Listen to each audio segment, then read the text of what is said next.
Breastfeeding for Mother, Baby, and Society, review the top 10 steps for successful breastfeeding, outline current evidence-based research to support breastfeeding, identify the effects of marijuana on the fetus and breastfeeding infant, and incorporate breastfeeding recommendations for mothers using marijuana into plan of care.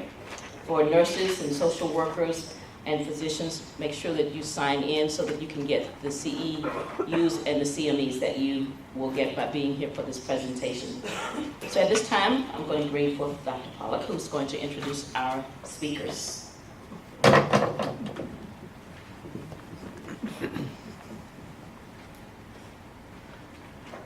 I'm Mark Pollack. I'm one of the neonatologists from WVU Morgantown, and I'm here whenever Dr. Yosick is off gallivanting to Thailand or Europe or wherever he may be.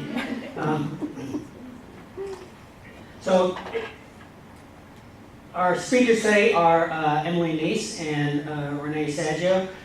Renee and I go way back. I was one of her senior residents when she was a medical student. Some of the other students at that time were Vesalius and Hippocrates. Good times, good times. She did so medical student at WVU, did a residency there, and has been there on faculty ever since. She's currently professor of pediatrics and vice chair of education. And Emily also is a WVU grad. A few years afterward, I think her colleagues were Theodoric of York, so she was up into the Middle Ages.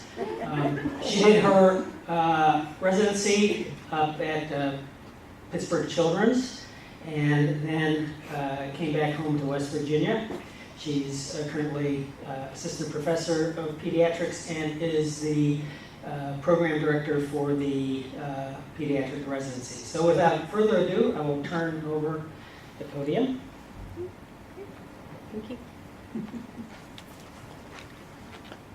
Hi everyone, thank you so much for inviting us to speak today. And I'm Emily Neese, and I'm going to do the first half hour of the talk, and then Dr. Saggio will take over.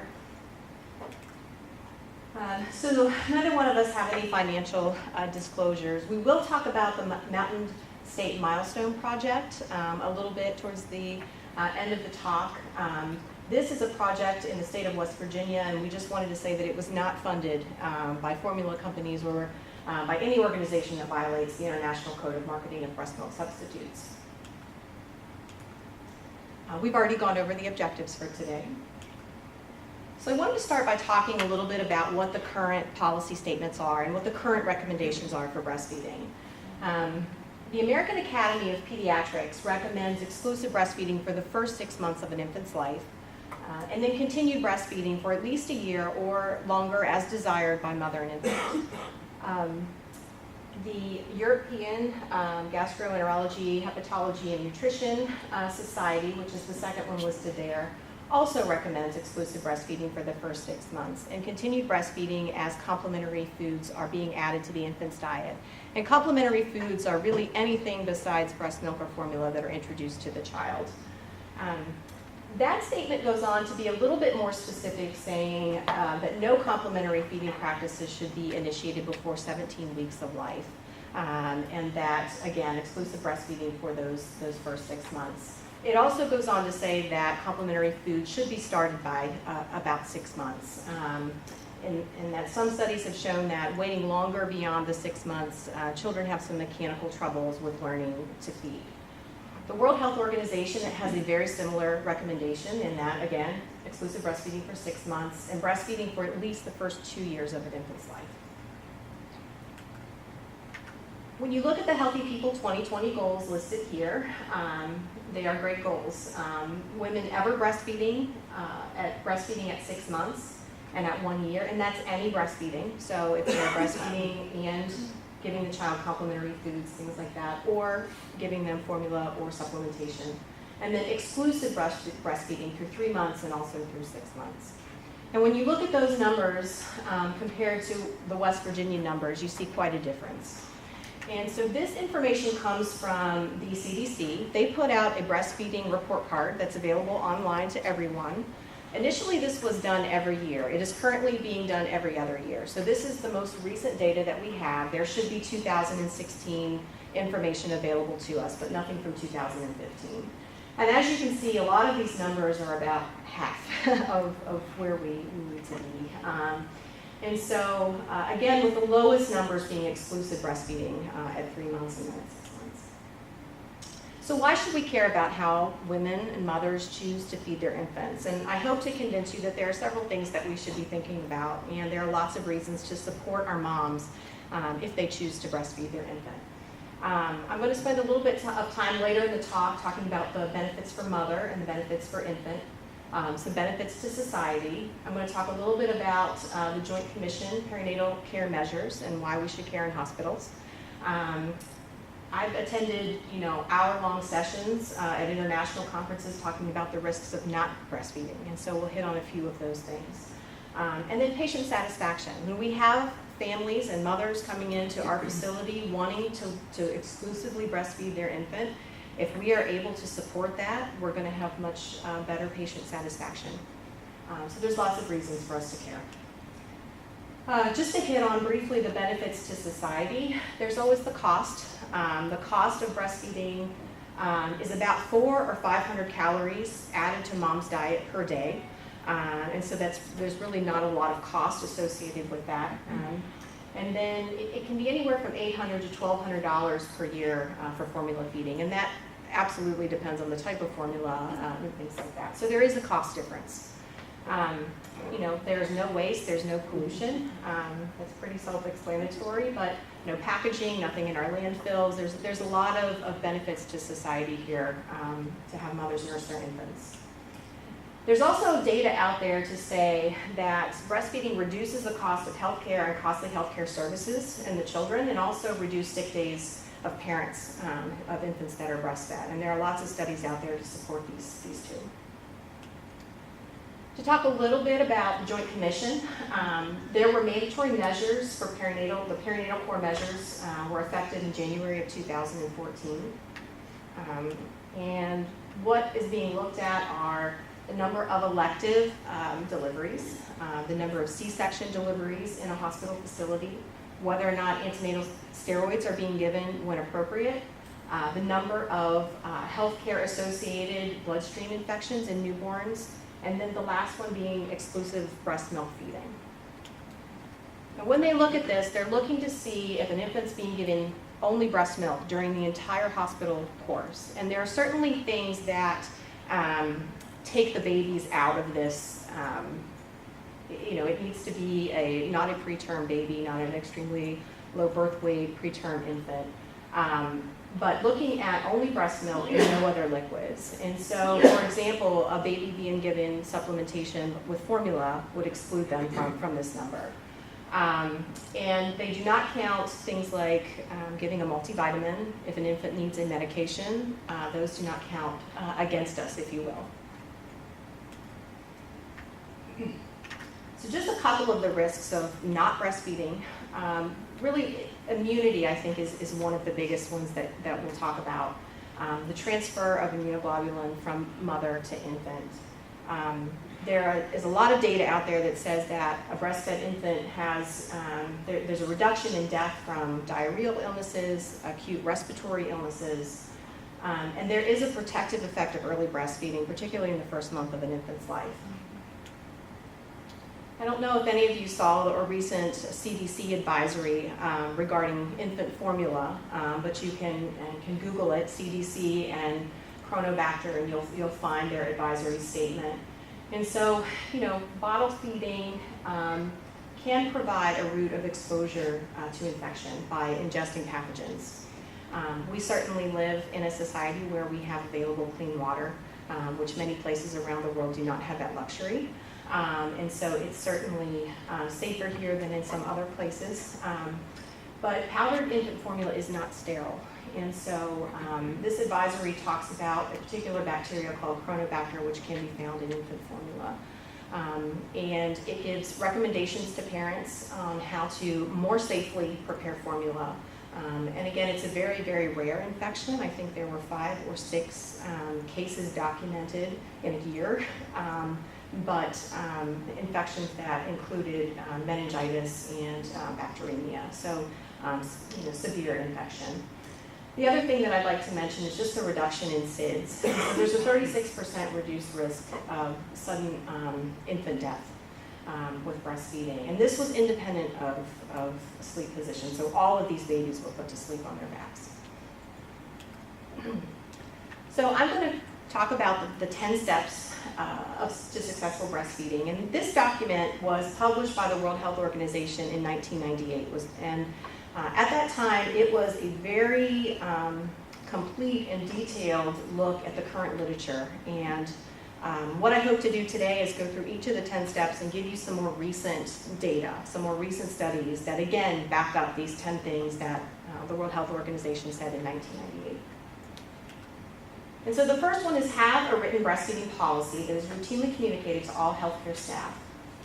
And it makes sense, right? You have to have a plan and a policy that everyone agrees on, and then you have to educate everyone about the policy. And you have to have buy-in from the people who are working there. And this study is referred to as the PROBIT study, but it was a multi-center study in Belarus. And what they did was they looked at a group that had their normal maternity care and compared them to a group where they initiated the 10 steps of the Baby Friendly Hospital Initiative. And then they looked at breastfeeding rates in both of those groups. And in the group that received were exposed to these 10 steps, there was a 7-fold increase in exclusive breastfeeding at 3 months and a 12-fold increase in exclusive breastfeeding at 6 months. So it made a difference. Another study that I'd like to talk about in regard to policy is the study by Lee that was done in Alabama. So what this study did was they looked at InPink data, which is, I hope I remember the whole acronym, but basically it is a survey that is done by the CDC that looks at maternity practices and infant care and nutrition. It is a survey that's filled out by each hospital every other year. And that data is then gathered. Each hospital receives their own data so they can see how they do from one survey to the next. But then they also add all the data per state together. So you can get online and look at what West Virginia's data looks like on each of these areas of maternity care and practice. So it's available to the public. So they used that survey, which was already being done of all the hospitals in their state. And what they did was they looked at the number of elements of the 10 steps of breastfeeding that were in each policy and what the rates of breastfeeding were in those facilities. And what they found was the more breastfeeding supportive components that were in the policy, the higher the breastfeeding rates. And this doesn't project very well, but again, 0 to 4 components, 5 to 6, 7 to 8, and then all 10, and you can see that the rates of breastfeeding increased. The second step is making sure that you train the staff in the skills that are necessary to implement the policy. And again, this is the same study by Lee in Alabama. And what they did was at 48 hours, they looked at how babies were being fed, whether they were being fed exclusively breastfed, whether they were being formula fed, or some combination of both. And what they found, and then they looked at the education of the nursing staff. And what they found was in the hospitals where breastfeeding education was done for new nurses as soon as they were hired, there was a dose response in breastfeeding. So the more you educated the new folks that were hired, the higher the breastfeeding rates went. And they found the same thing when they did annual education of the staff. So every year, doing breastfeeding education for the staff, again, increased breastfeeding rates. Just to look at currently what's required for Breastfeeding Hospital Initiative in order to become certified as a baby-friendly hospital.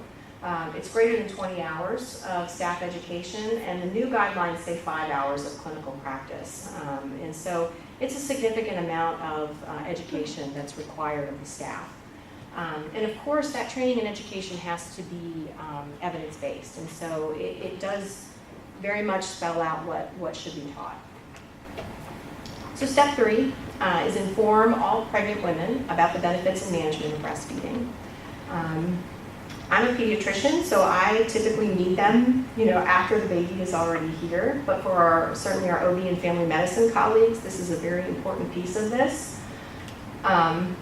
There are lots of baby benefits I think that most people know about. There's a lot of maternal benefits to breastfeeding, and I hope to hit on a couple of those. There's a prevention of postpartum hemorrhage in women that breastfeed, and this has to do with oxytocin and contraction of the uterus and clamping down of blood vessels. Birth spacing is also a big deal, certainly in other parts of the world more so than here, where we have availability of contraception for women. But again, delays ovulation to have space between the birth of an additional child. I want to hit on type 2 diabetes. There's a lot of studies now looking at cardiovascular disease, looking at decreased rates of hypertension, decreased rates of hypercholesterolemia, and decreased rates of ovarian cancer and breast cancer as well. And when you look at this data, it's actually, lactation is cumulative, so the time is additive. So if you nurse one child for a year and then another child for a year, again, you see a decrease in all of these things that we're talking about. So it is cumulative. And then the infant benefits, I think, which a lot of people are aware of. And so there are a lot of studies that show that infants have a decreased risk of a nonspecific gastroenteritis, so diarrheal illnesses. Lower respiratory tract infections are less severe in infants who are breastfed. And then certainly necrotizing enterocolitis is one I think that's well known, particularly around NICUs. Lowers the risk of acute otitis media, and the list goes on and on. We talked about sudden infant death as well. So step 4 is help mothers initiate breastfeeding within a half hour of birth. And so this study looked at baby-friendly hospital practices, and they looked at 6 out of the 10. And what they found was that 3 of those practices really did have a positive or protective effect against the early termination of breastfeeding. And those were breastfeeding the baby within the first hour of life, giving the baby breast milk only and not supplemental formula, and then no pacifiers given during that time. When you look, again, this came from the MPINC data, when you look at when initial breastfeeding opportunities are available for mothers, we're making progress. And so this is West Virginia data, so this compiles all the data throughout the state. And as you can see, there's been an increase, and we're continuing and certainly have a ways to go with this. So this is just another study looking at early skin-to-skin contact between mother and baby. And what they found, again, was a dose-response relationship. Early skin-to-skin during the first 3 hours of the baby's life and exclusive breastfeeding were related. The more time mother and baby spent skin-to-skin, the earlier after birth there was a dose-response with exclusive breastfeeding. This study was very similar, but found that the longer an infant spent skin-to-skin with the mother after birth, again, was protective for exclusive breastfeeding. So the 5th step is to show mothers how to breastfeed and maintain lactation, even if they should be separated from their infant. And so I wanted to just put a quick slide up there to talk about what the contraindications are for breastfeeding. And really it's a pretty short list when you look at it. So galactosemia, so there are, for example, inborn errors of metabolism. In this country, HIV is on this list. Other places throughout the world, that's not the case. There are some infections like varicella and influenza where the breast milk can be utilized, but not skin-to-skin nursing by mother. And all of this information is available in protocols from either ACOG or the AAP.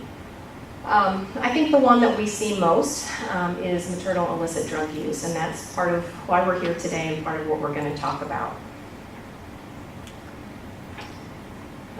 So this step was talking about how to support mothers, and it makes sense, right, that the more support that we give mothers, the better they do with breastfeeding. And so this was just a study that confirms that.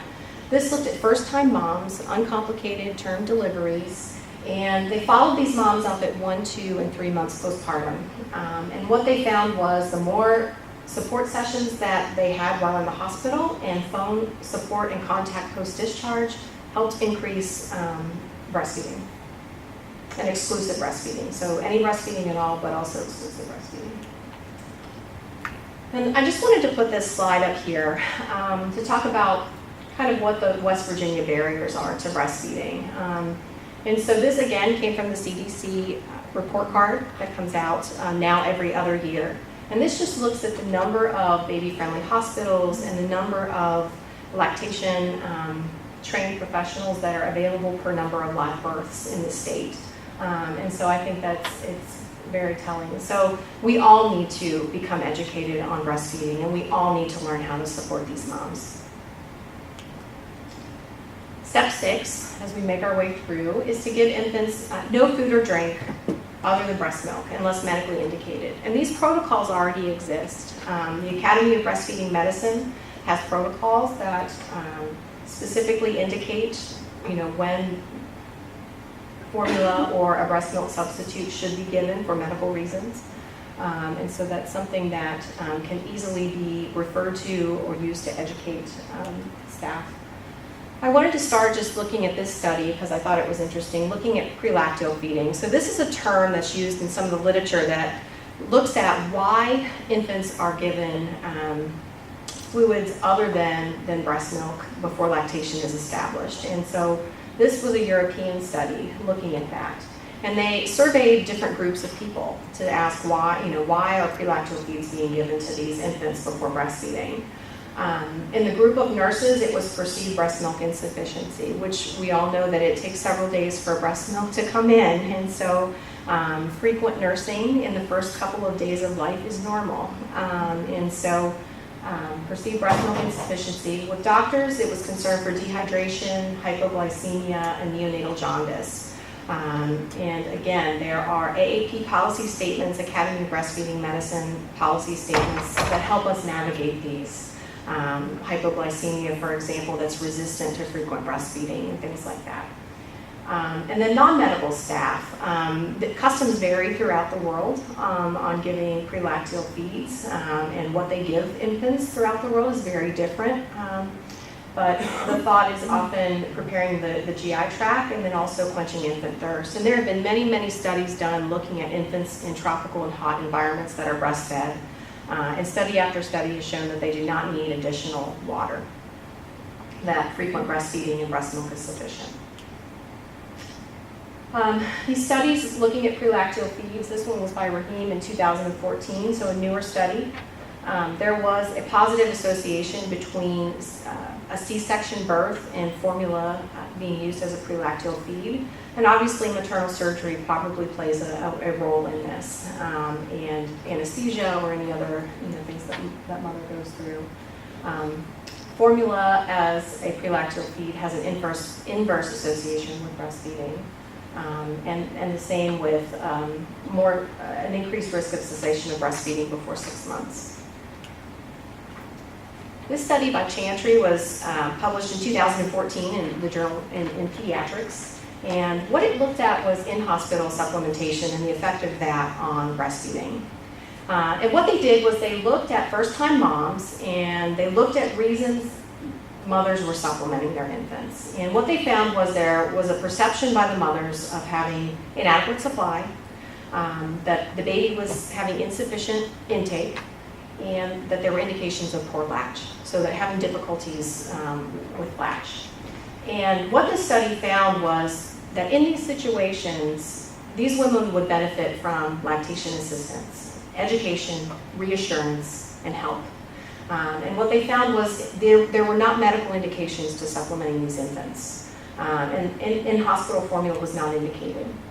The study went on to say that formula supplementation to protect women from anxiety and stress of breastfeeding doubled the risk of not fully breastfeeding at 30 and 60 days and tripled their risk of ceasing breastfeeding by day 60.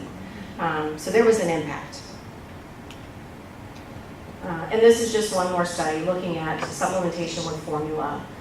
If infants are given formula, it delays the time between breastfeedings typically.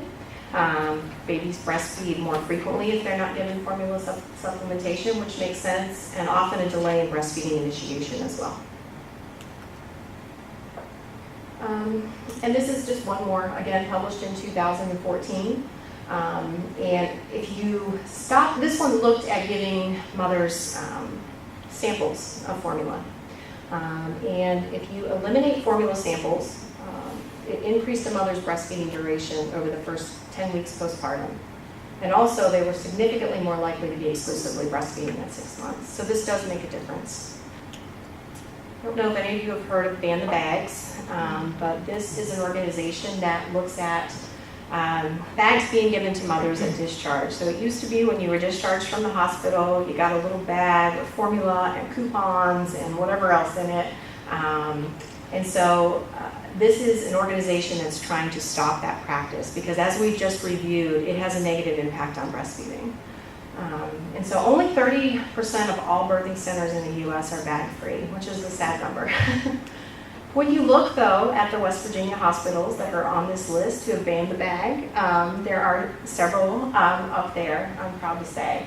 And so we'll continue this effort. So step 7, we're making our way to step 10. Practice rooming in, allowing mothers and infants to remain together 24 hours a day. This sounds like an easy thing, but you can only have the infant away from the mother for 1 hour out of the day to be complying with this step. And when you think about taking them out of the room for a wait, a bath, a hearing screen, a circumcision, pictures, and whatever else happens, that time can add up. And so they really do have to be in the room with the mom 23 hours out of the day. So what are the concerns with nursery care? I think the biggest concern with nursery care is that mothers don't learn the infant's feeding cues. They don't sense early signs of hunger. They aren't with the baby to breastfeed more frequently. There are a few studies that say it does reduce mothers' confidence in breastfeeding and caring for the infant if that care is not being given by her throughout the hospital course. And then I think we talked about the last one. So this was a Finnish study that was done in 2013. And there are lots of studies looking at breastfeeding efficacy. And what breastfeeding efficacy is a mother's confidence in her ability to breastfeed. And the higher the maternal efficacy, the better the breastfeeding success. And so this study looked at kind of what weighs into that. It's made up by several things. Personal experiences, what that mother has experienced in her life with breastfeeding, observation of others breastfeeding. Are there others in the family that they have watched breastfeed or are supportive of breastfeeding? Encouragement by others falls into that. And physiologic responses, stress, how did that first breastfeeding session go? All of those things play into that. But there absolutely was a relationship between early breastfeeding and breastfeeding efficacy. And in the same study, they looked at what hospital practices were associated with breastfeeding efficacy. So giving mothers confidence that they could breastfeed. Timing of the first breastfeed was really important. So initiating breastfeeding immediately after birth. The successfulness of the first breastfeed. So having people there to help her and support that. Rooming in care and breastfeeding throughout the duration of the hospital stay, which makes sense. So step 8, encourage breastfeeding on demand. So by on demand, we mean no restrictions being placed on the frequency or the length of the breastfeeding. And so really what the World Health Organization says is you feed babies whenever they're hungry and wake them up if they've slept too long. Now, there isn't really a definition of what's too long. There are some surgical studies that look at newborns and how long they can be NPO or kept without eating prior to surgeries. And in newborns, it really is only a couple of hours before there start to be issues with blood sugar and things like that. And so newborn infants feed frequently. And so, we often talk to moms about not letting babies go too long, especially if they're very sleepy in the first few days of life. And so on-demand feeding compared to the schedule, watching the clock every 3 hours, whether the baby's been crying for an hour or a half hour or not at all, scheduling those feeds. So this is just a slide looking at some of the problems with a fixed schedule and some of the reasons that people do this. The first is trying to get the baby on a schedule and wanting to know exactly when they're due to eat and when things are trying to fit baby's schedule into their schedule. And then there's a lot of talk about shortening feeds to prevent sore nipples and pain with breastfeeding. And we'll talk a little bit more about that in the next slide. Some of the problems this leads to are insufficient milk production. Babies may not be nursing as frequently as they should. And then when you restrict the length of a feed, particularly if a baby's not a very efficient feeder yet, they don't completely drain the breast and get the hind milk that is more energy rich for them to have adequate growth. This study is an older study. It was done in 1983, but brought good data. So they looked at babies that were on a fixed breastfeeding schedule versus an unrestricted schedule. And what they found were the babies that were on a fixed schedule took in smaller volumes over the course of 24 hours and gained less weight than the babies who were allowed to feed whenever they prompted to feeding. This one was also done in 1983. Looked at number of feedings in a 24-hour period. And again, the babies that were allowed to feed on demand had more feeds in 24 hours. What's interesting is this study also looked at nipple soreness and the amount of feeds that occurred in 24 hours. And this and many other studies have shown that the number of feedings and duration of feedings did not correlate with nipple soreness. It was entirely a latch issue. And if you corrected the latch issue, the baby could nurse as many times per day as the baby needed to nurse, or as long as the baby needed to nurse without increasing nipple soreness. So again, it was a latch issue that could and should be corrected. So step 9, give no artificial pacifiers to breastfeeding infants. So there's a lot of discussion about this. Is it harmless? Does it really impact breastfeeding? There are a lot of older studies that say yes, it absolutely has an impact on breastfeeding. And those were all observational studies. And when they were done, they showed an association, but they weren't designed in a way to show cause and effect. I think many of us that have worked with breastfeeding moms have seen a baby who has been given a pacifier that then has had trouble latching afterwards. There are some babies that do just fine and have no issue with that. So the newer data that has been designed a little bit differently shows that babies, if they exclusively breastfeed for the first 2 or 3 weeks, breastfeeding is well established, and after that time, a pacifier can be introduced with no problem. And so, people will talk about nipple confusion and those types of things. This study was an example of that. It was also a more recent study in 2014. And what they found was pacifier use in the first 2 weeks did impact breastfeeding, but no increased problems after 2 weeks. And again, given a period of time for breastfeeding to become well established. And so there's a balance. I mean, as a pediatrician, we also look at other protective factors when taking care of our infants. And there is data to support the use of a pacifier being protected in sudden infant death syndrome for SIDS. And so we have to weigh the balance. And I think that now I do agree with the task force on SIDS and their recommendation, which is really get breastfeeding well established in the first 2 to 3 to 4 weeks of the infant's life and introduce a pacifier after breastfeeding is well established. The AAP recommends that a pacifier be given at nap time when you put the infant down for the night, and that has been shown to be protective against SIDS. So, and I think we talked about this.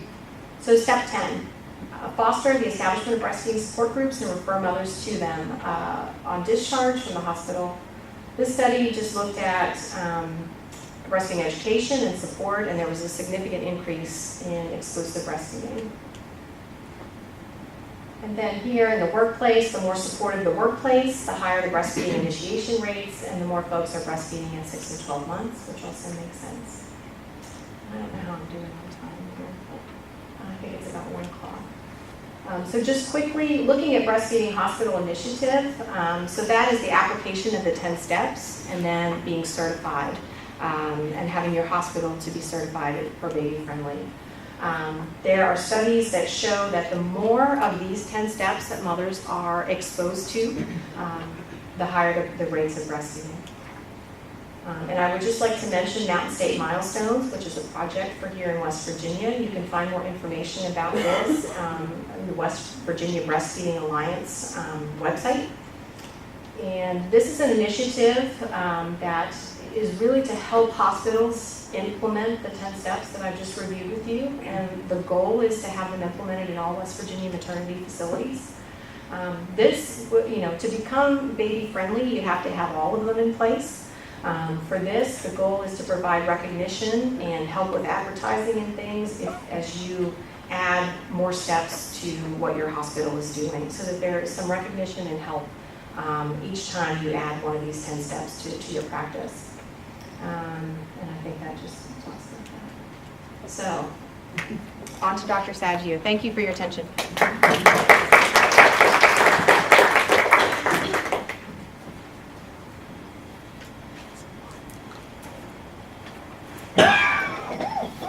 Okay, we're going to change gears a little bit.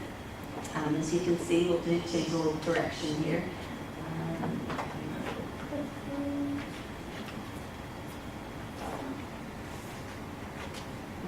Something.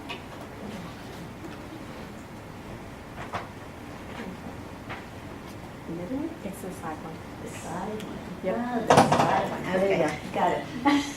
So we're going to talk a little bit about breastfeeding and marijuana now, and that's a problem that you all are seeing, we're seeing, and we'll go through some of the different things. And you see it as Emily's presentation, breastfeeding is a good thing. It's nice, it's natural, it's something that we would like everybody to do. Cannabis also has some natural therapeutic positive things about it too. They use it for nausea, pregnancy, and chemo. It's an appetite stimulus for some of our cancer patients. Some people say, so what's the problem? So it's cannabis is the most frequently used illicit drug in the Western countries. As you see, about 7.5% of the U.S. population is reported to use it within a month of when they questioned everybody. And in the United Kingdom, 40% of 15 to 16-year-olds and 59% of 18-year-olds say, yes, they've gone ahead and used it. And these are huge numbers, but the numbers are probably even larger. People are not willing to fess up that they've been doing this. Mothers don't want to tell you because they're fear of legal or non-legal complications with it, and so they choose not to mention it. Marijuana is the illicit drug most often used by women of childbearing age. So you can see 4% of women use illicit drugs during pregnancy. 75% of these women report using marijuana, and 26% in Australia of the women between ages 14 and 39 are also using it. And despite the fact that people are using this, and despite the widespread use, nobody seems to be aware that this is a problem. And so is it that they're aware, not aware, or are they turning a blind eye? Maybe they just don't think it's a big deal.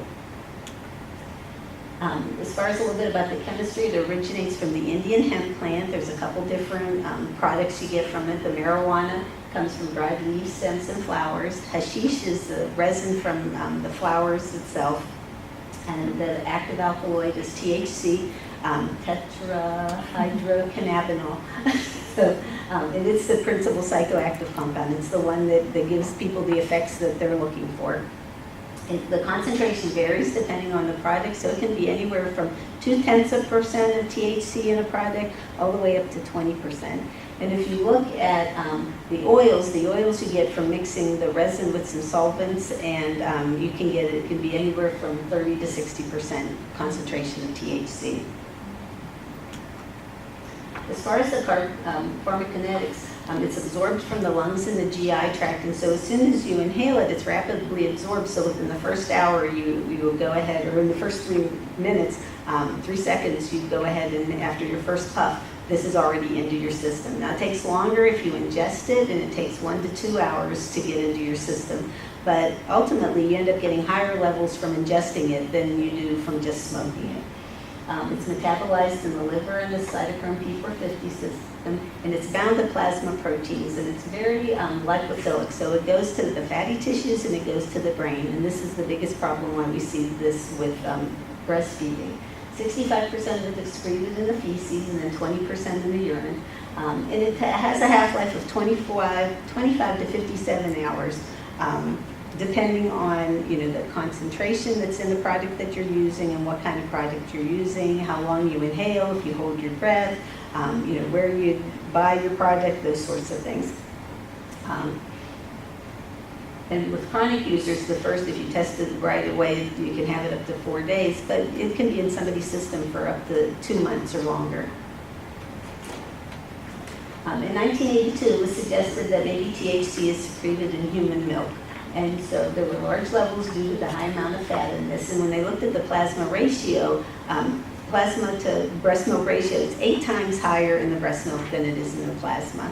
And that's after, and so a mother's milk will have 0.8% of that just after one joint. After smoking one joint, they'll have that. So it's 8 times higher than it is. It's not enough to produce a clinical effect in the baby, but over time you get a cumulative effect with it, and so there's still too much in the system for the baby. The other thing it can do is it can affect the quality of the breast milk itself, but also the quality of the breastfeeding. You might not have as much.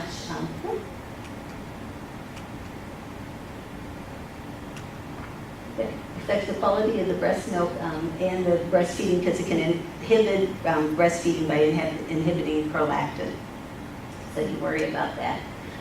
It interacts with the cannabinoid receptors, and so there's CB1s and CB2s, and we're going to be talking more about the CB1s, but those are the ones in the brain that talk about cognition, memory function, reward, anxiety, pain perception, motor coordination, all the things that are affected when you do smoke marijuana. And in the newborns, the CB1s are also responsible for the pre- and post-axial neural migration and different things that happen, migration and synaptogenesis that you have pre- and postpartum. So you'll worry about those too. The other ones, the CB2s, are in peripheral tissues and deal with the immune system, but we're going to talk about the CB1s more. So the physical things that you get on the maternal effects, they get red eyes, they get dry mouth, tachycardic, increased appetite, nausea, vasodilation. I mean, some people think of this as a license to eat. That's what I thought pregnancy was, a license to eat. You're pregnant, you ate everything, the baby needed it. Psychologically speaking, the things in yellow, the euphoria, the relaxation, the sedation, those are all the things that people are aiming for, but then you get all these other things, the slow thinking, the reaction time, altered perceptions, impaired coordination and motor performance. So those would be all the other things. So why do you do it? It's not for the great physical characteristics you get with it, and the other stuff doesn't last very long. So why do they do it? There's also a delay in short-term memory and impaired judgment, and some people have panic attacks and depression with it also. So one of the articles talked about modification of lucidity, and I thought that was a good way to describe it, that after you've been, after the mothers have smoked marijuana, trying to care for these babies, and they're not 100% lucid, they're not themselves, they're not, paying attention to things. There's an abuse factor, you have depressive symptoms, you can have anxiety, and for people who use this chronically, they're at an increased risk for schizophrenia. There is reality distortion, is their judgment going to be any good? And so the biggest thing is, besides what's happening in the breast milk, there's a mother doing this, how well is she going to be able to care for her baby if she's smoking marijuana while she's caring for the baby? The infants exposed during pregnancy continues to be exposed after breastfeeding also. The infants who exposed during pregnancy will be exposed during breastfeeding as well. And so mothers will sometimes stop when they find out they're pregnant, but then it's like, oh, well, it's no big deal. I can go ahead and start this back up again now that I've delivered. The combined fetal and neonatal exposure is difficult to interpret because sometimes they're using other substances. They may be drinking alcohol. They may also be using tobacco. And so those things will be difficult to determine. You also have effects of sedation, which again, how are you on the baby, but also on the mother. So how well is the baby going to be able to suck and to nurse and to do bonding stuff, and how well is the mother going to be able to take care of the baby? There were a couple of studies early on. The first one basically looked at 56 women and their breastfeeding babies, and after about a year or so said, there's really nothing wrong with this. There were no effects, and so they just kind of stopped looking at it. The next one does show that cannabis exposure during the first month of life, and so it was 50% of the first days of the trimester or during the first month of life during lactation, that all those babies ended up having poor motor development later, and they were lethargic. They were, again, had frequent decreased the frequency of their feeds, and they had shorter feeding times. All the things that Emily just told us go against having good breastfeeding techniques. But the motor development was the first time that people started worrying about this, because immediate effects don't seem to be very much, with the exception of the poor feeding at the beginning, but the later stuff is what made people a little bit more nervous. Some of the other things they looked at as far as infant effects, they looked at the incidence of stillbirths, and initially they excluded anybody who was a stillbirth from these studies, so it's hard to tell exactly which ones really went with it, and so now they're starting to look at that. There may or may not be an increase in stillbirths, as you see sometimes with tobacco use. Preterm, again, mixed data, maybe some risks, but not a lot of documentation, and especially if people aren't going to be forthcoming with whether or not they're using marijuana or not.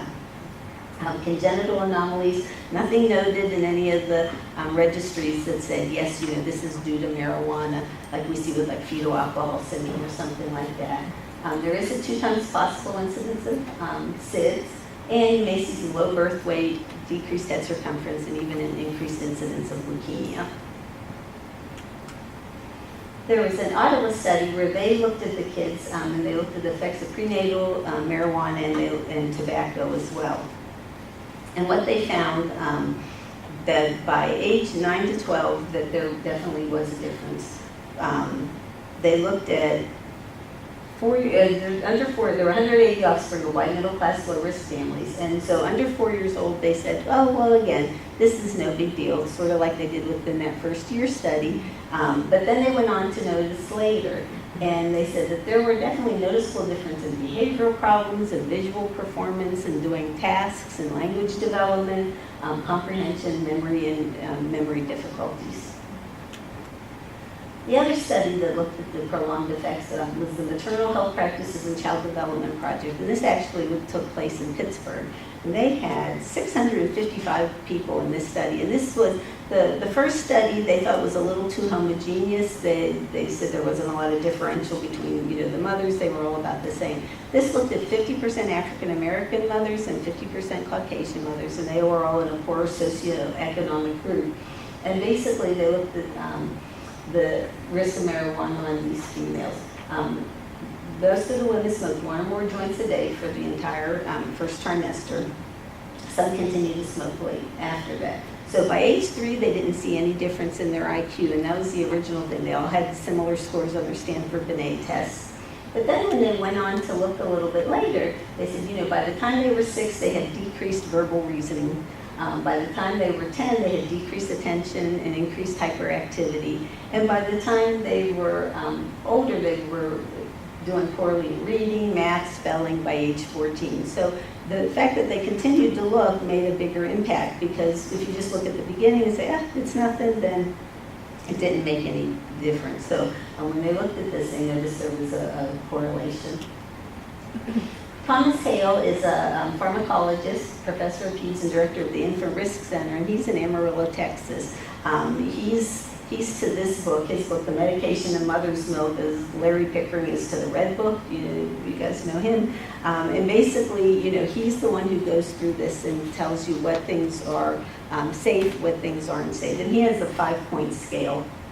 It's a very helpful group. Anybody can call them. They have an app for your phone that you can get if you want to look up medications that are potential dangers to your breastfeeding babies. And so you can look at that. And what he came up with was this scale. It's L1 to L5. So L1s are the safest. You can take some Tylenol, you can have an amoxicillin. L2, they're safer, they're okay too. Zyrtec, Prozac, some of those things. L3 were moderately safe, and so there weren't a lot of studies to look at it, but they thought that the drugs in this category were basically fine. And then if you looked at L4, possibly hazardous, and so it was one of those risk outweigh the benefit things. If your mother's going to need this medicine, then you must go ahead, you can go ahead and do it, and then decide what to do with that. And then L5 is absolutely contraindicated, and so in that are things like cyclophosphamide, 5-FU, cancer drugs, and THC. When they asked me, they said, why did you put the THC in that? He said, it's readily absorbed, it stays in the fat, it lasts in there forever, it gets sucked right in, you can't get it out, you can't measure it, it's just like it's bad for you. And so that's why he decided to do that. Dr. Neese mentioned there are contraindications to breastfeeding, but there really aren't a whole bunch, and some of them you just can't use the milk, and some of them you can't get the baby near the mother. And so galactosemia, human T-cell lymphotrophic virus, brucellosis, and then one of the things is multi-substance abuse is an absolute contraindication. And so as much as we like to promote breastfeeding, those are one of the things where we'll tell them absolutely not, you can't do that. It's typically a reason not to breastfeed, but and most people would say that it's a contraindication, but some people will look at it, well, let's weigh it on a case-by-case basis. And so, depending on what the mothers are doing, if they're in a program, if they have good resources, if they seem motivated, then maybe those are the families that you can go ahead and try this with and monitor it. The problem is you can't monitor the levels like you can with alcohol. So with alcohol, and it stays in there for so long, you can monitor the levels, but it'll be in there for forever. Whereas alcohol, if they drink that, you can pump and dump, and then you know that you're going to be clear for the next feeding. But you can't do that. So lots of people will do this on a case-by-case basis. So we have several states that are legal states, and so if you think it's hard enough when it's illegal, they have a whole lot of a whole new set of problems now that they have legalized marijuana in some of the states. And I've just limited this to the United States, Canada, Belgium, Australia, the Netherlands, the United Kingdom, New Zealand, and Spain also have legal aspects of marijuana, but we just left this to the home states right now. So you have recreational medicinal marijuana. So it's illegal by law. It's a federal illegal law, but state by state, the law, you can get around it, and so some of the states say, yes, you can go ahead and do it. New England, you can see some of the states that do it. There we go. New England is kind of coast to coast, not a whole lot in the middle. We'll do it. And then there are just the 4 states that allow recreational marijuana use, and that's Alaska, Washington, Oregon, and California. And so it's very interesting, people say, well, now it's legal, so that makes it okay. So alcohol and tobacco are also legal, but it's not okay for, nursing moms, for, pregnant moms, and so people don't seem to correlate that very well. And, I think it's going to be the same sort of thing. If you look at the history, in the 1930s is when people thought that tobacco was a bad thing for you, but it wasn't until 1965 that you saw your first warning about it, and it wasn't until 1981 that they actually put things on packages that said it's not safe to do this when you're pregnant. And it was the same with alcohol. In 1977 they said, maybe this wasn't such a good idea, you shouldn't do this. And I have siblings born before that, and I'm the oldest, and I can remember pregnant women in the family having drinks. Nobody told them you couldn't, have a glass of wine with dinner. So it was very interesting, but it wasn't until 1988 that it was law. And then in 2016, the CDC promoted a lot more things about fetal alcohol syndrome. And the other problem with it is too, what constitutes, how much, and it's the same sort of thing you get into. People say, oh, well, it's, I only smoke this much, but it's sort of like alcohol. What's an occasional social drink to somebody, like a glass of wine once a week with dinner, is a 12-pack a night to somebody else. And so that's, that's the difference when they're looking at some of those things. The other thing that came about, and I'll give Colorado as the example. So in 2000, medical marijuana was legalized. In 2009, it increased by leaps and bounds the number of people that really needed to have this medical marijuana. So when the state took over. In 2012, they said recreational use was legalized. But Amendment 64 has no stipulation stating that pregnant women shouldn't really be buying this. It doesn't have anything on it like alcohol and tobacco do now. And then some places are now starting to require that that you have to put labels on there that say this contains marijuana, and if you're pregnant, maybe you shouldn't be using it. And it's ingestible things, lotions, other things that all have marijuana in it. And people say, well, why did they make it legal in the first place?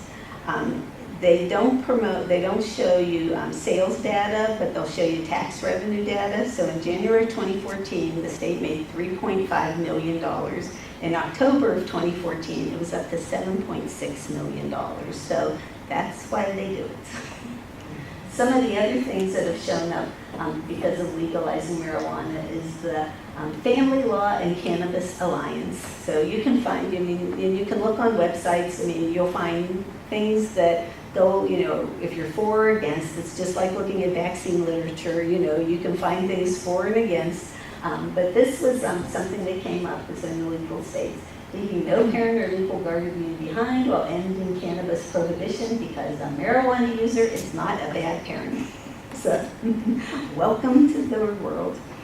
And then if you go to their website, you can find all kinds of things, their services, how to handle CPS when you're reported because you were, smoking marijuana while you were still breastfeeding. There's all kinds, and then, we could do this all day and just kind of click on some of these sites. It's just fascinating, so you should just go ahead and do that. Again, you'll find what backs your case. There was a newsletter called The Cannabis, and actually that one had pros and cons. It showed both sides of the story, so you could get some decent information on that. But this is my favorite. The pot shop signs may be hazardous to unborn. And it said, this is just another attempt to discredit and ignore the popular public opinion of marijuana's medicinal use. So that was one of the guys who said, this is just not fair. The other thing they looked at were caregivers' knowledge. So, people have anecdotal knowledge, you have sort of a gut feeling that maybe this is not so good for you. Maybe our mothers shouldn't be doing this. It should, when you tell them how, it's an L5, it stays in your system forever. These are the potential effects it has on your baby. I think it's a little hard for people to take because you don't see the immediate effects, but it's the down the road stuff that's going to hamper everybody's development later on. So they had a captive audience. They went to a Vermont lactation consultant group and asked them to take a survey. And so 62% of the people completed the survey. And the two questions they said were, one was your occupation, and two, do you work with breastfeeding mothers who use marijuana? And then if you said yes to that, then you had to answer the question, what do you do with them? So 44% reported recommendations around breastfeeding and marijuana, depending on the maternal factors. Were they working hard to quit? Did they, not want to do it? Were they cutting back? Did they only do it every once in a while? 41% said they kind of outweighed the risks and benefits, and they said, you know what, breastfeeding is really good for your baby, so you should go ahead and breastfeed, regardless of whether you're using the marijuana. And then 15% total said, absolutely stop, because it's not good for you, and only 5% said it's illegal. And I think that's one of the things here in West Virginia, we still can tell people, you know what, it's illegal.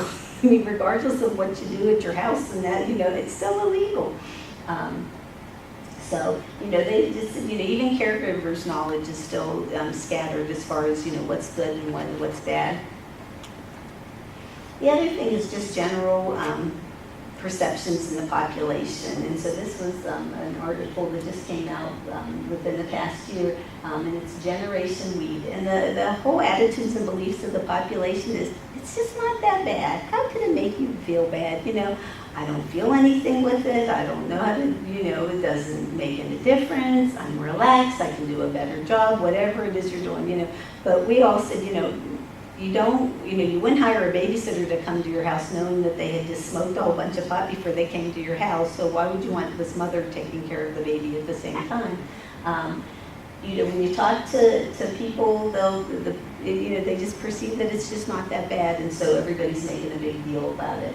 Though the AAP has always been against it. Screening and testing, the AAP and ACOG support screening all women for drug use, and so at WVU in Morgantown, we screen every pregnant woman, and so they have a screen, so we know everybody who's coming through. We used to do, and then we do cord samples on all the babies. And so, you can't tell by looking at people, is it, I said it's sort of like strep throat. You may be doing this for a million years, but you still can't tell by looking at them. You have to test them. And so it's the same thing, you look at the moms, everybody gets a urine drug screen, and all the babies get cord samples sent. And so sometimes we get a hint that there's something going on. The urine is the most accurate, and then the problem is, if you have a positive result for THC, who knows when they did this? It could have been, a couple of months before, when they didn't know they were pregnant, or they've been doing it every day since they've been, gestating. So it's kind of hard to tell.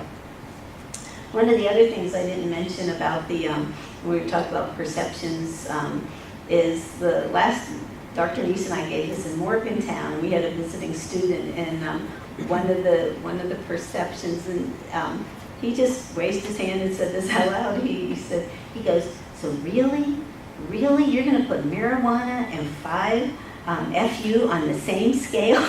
And so he went on and on about how horrible it was that we were demonizing marijuana. And I thought, oh, that's an interesting perception right there, that you would announce to the entire universe, how you felt about it. But it was very interesting. So anyway, that was an aside. So you can't tell what happens to them. So all the moms, when we screen them and we find out that moms do have THC in their urine, they get an automatic social service consult and an automatic CPS referral.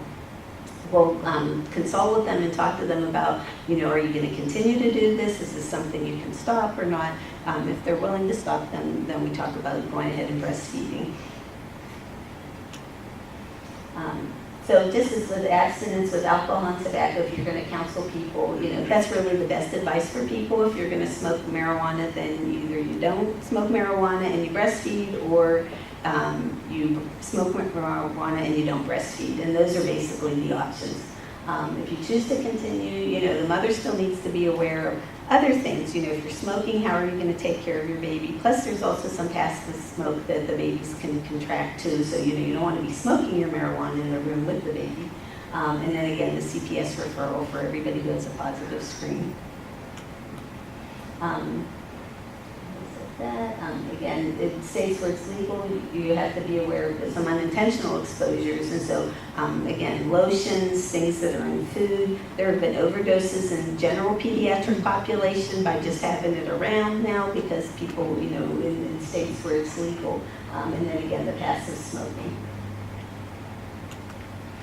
It's important to quit for the future of your baby. Again, it's something hard to see because you can't tell. It's nothing that has an effect right there that they can look at. This is going to be something down the road that may or they may not be thinking about. And then again, check on the overall child well-being and mental health. And people fall asleep. It's just like everything else you would counsel. Lay them, no co-sleeping, lay them flat on their back to sleep. Don't do this. So the conclusions, some studies suggest that early exposure to cannabis is not as benign as some people would allow you to think. There are more studies that are necessary. Before, people weren't willing to say, okay, here, you take this drug and you don't take this drug, but as more women who do take it are willing to tell people that we can use them as a good population to then be able to do more testing on them. That's what they choose to do. And again, substance disorders sometimes have other behaviors that are associated with them and other substances that people are abusing also, so you have to be aware of that. There aren't any uniform guidelines, and so people kind of go by their experience and sometimes their own beliefs. And you have to have informed decision making, so you want to make sure that you talk to your mothers about this when you're doing it. And that's it. Thank you.